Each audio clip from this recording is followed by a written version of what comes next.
Bien-aimés dans le Seigneur, paix et bénédiction en abondance. Nous voulons aujourd'hui approfondir la question de la famille chrétienne fondée sur le mariage.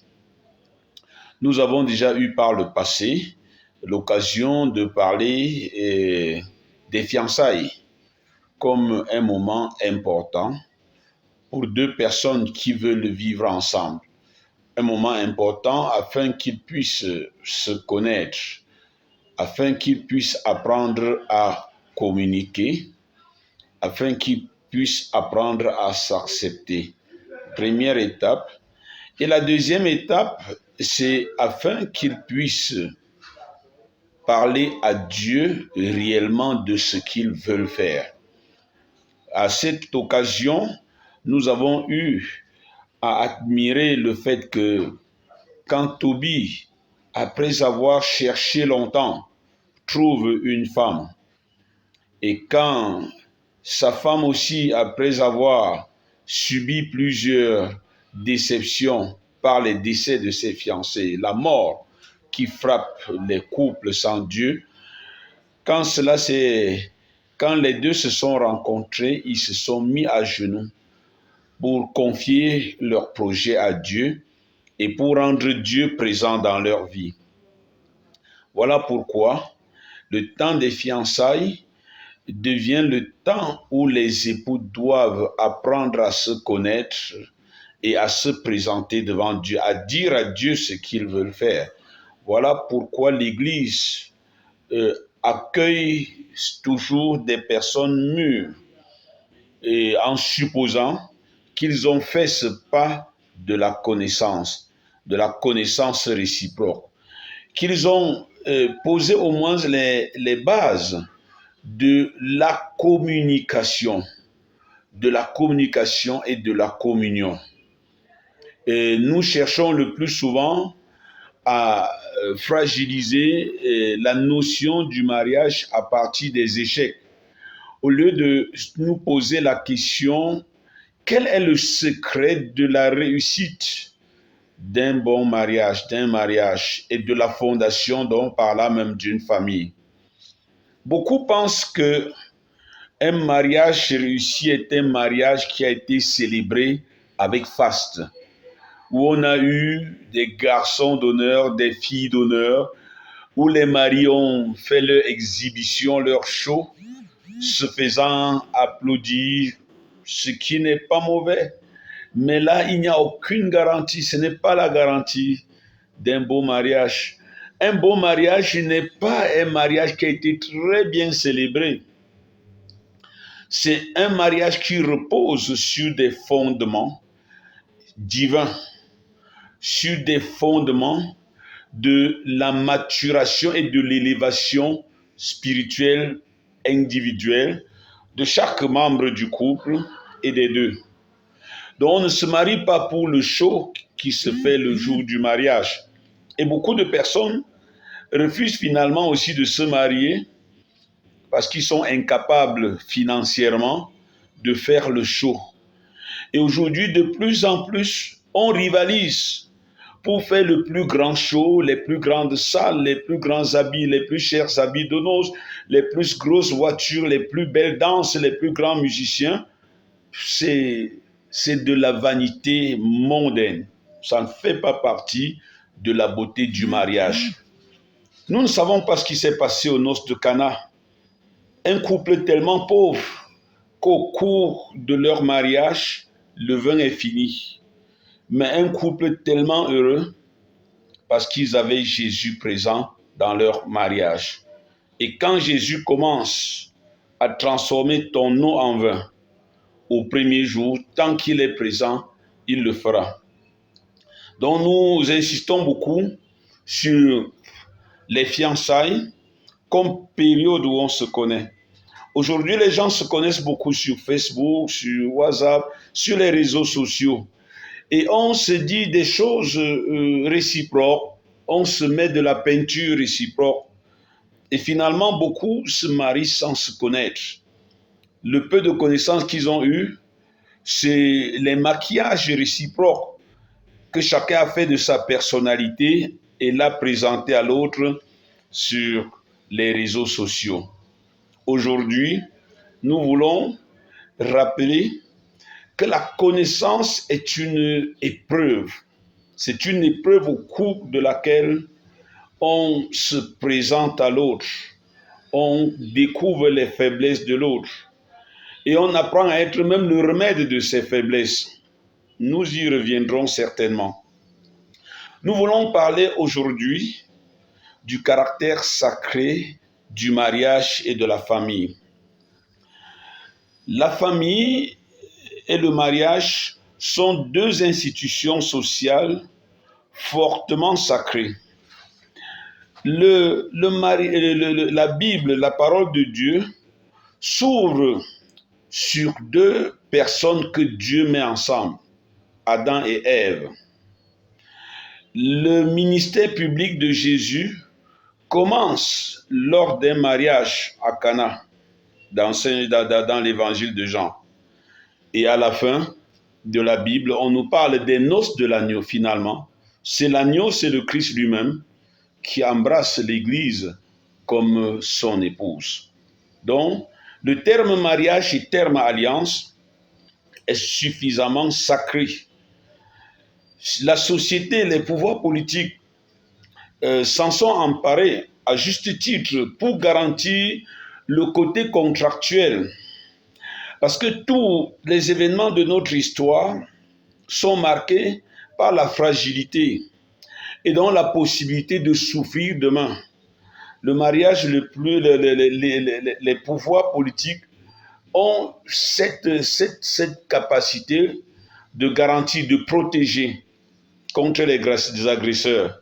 Même si curieusement, ce sont les pouvoirs dans beaucoup de coins du monde qui aujourd'hui détruisent le mariage et donnent au mariage le contenu qu'ils veulent. Mais c'est Dieu qui donne le contenu du mariage, la qualité du mariage. C'est tellement important que Jésus, pour parler du mariage, se réfère à ce que le Créateur a fait au commencement. Il dit au commencement, Dieu créa l'homme et la femme. Homme et femme, il les créa. Il les bénit et dit, allez. Et après, Jésus conclut en disant, c'est pourquoi l'homme quittera son père et sa mère et s'attachera à sa femme. Donc, si pour beaucoup de religions, le mariage est juste une rencontre, un contrat, pour l'Église catholique, le mariage est une alliance. Parce que Jésus finit par dire que l'homme ne sépare pas ce que Dieu a uni. Parce que lorsqu'il y a eu rencontre véritable, lorsque vous avez fait l'expérience de l'amour, vous sentez qu'il y a quelque chose de divin dans cette rencontre. Et les jeunes qui ont eu l'expérience de la flamme de l'amour ont perçu cette affaire quasi divine qui était capable de les rendre fous. L'amour, ce n'est pas ce que nous vivons aujourd'hui. Ce n'est pas ces liens superficiels commandés par l'argent et par les biens matériels. C'est la rencontre de deux personnes, une rencontre tellement forte que Dieu sera en lui-même présent. Voilà pourquoi, quand Dieu crée l'homme et la femme, l'homme devient capable de parole seulement devant la femme. Donc, jusqu'à la création de la femme, l'homme n'avait encore exprimé aucune parole devant Dieu. Il ne devient capable de parole devant Dieu que lorsque la femme est là. Ceci implique que, à partir de là, nous comprenons que l'homme est l'être qui est par la femme et vice-versa. Nous sommes capables de parole, de communication profonde quand nous sommes en face de la personne qui est l'os de notre os, de nos os et la chair de notre chair. Et donc, quand il y a eu cette rencontre vraiment dans la vie d'une personne, c'est quelque chose de divin et Dieu se rend présent, il est témoin. Et Et il ne veut pas quitter parce que c'est à peu près là où Dieu s'insère pour permettre à l'humanité de se renouveler. Parce que c'est dans la famille que le Créateur, l'unique Créateur, donne aux êtres tellement limités de goûter la joie de la création en devenant procréateur. Donc l'un des biens du mariage, comme nous aurons à le voir dans l'une de nos prochaines catéchèses, c'est la procréation. Le mariage est divin. Dans la lettre aux Éphésiens, Jésus dit, ce mystère est grand. Je le dis en relation avec le Christ et son Église. Donc, Paul compare le mariage à la relation qui unit le Christ à l'Église.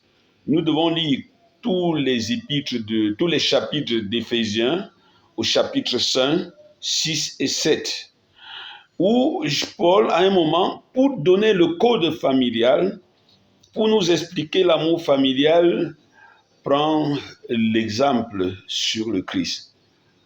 Femmes, soyez soumises à vos maris, nous en parlerons. Soyez soumises, comme l'Église est soumise au Christ qui en est le chef. Marie, aimez vos femmes, comme le Christ a aimé et s'est livré pour elles. Si nous prenons seulement ces deux phrases, nous voyons toute la beauté de l'Église. Une femme capable, avec toute sa beauté, toute sa jeunesse, de se donner à un homme et de lui promettre obéissance.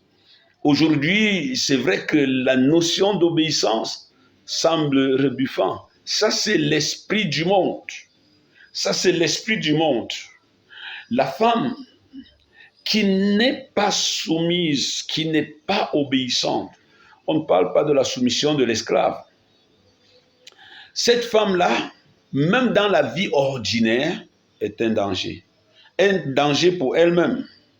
Parce que la femme soumise réussit à conquérir toute sa famille.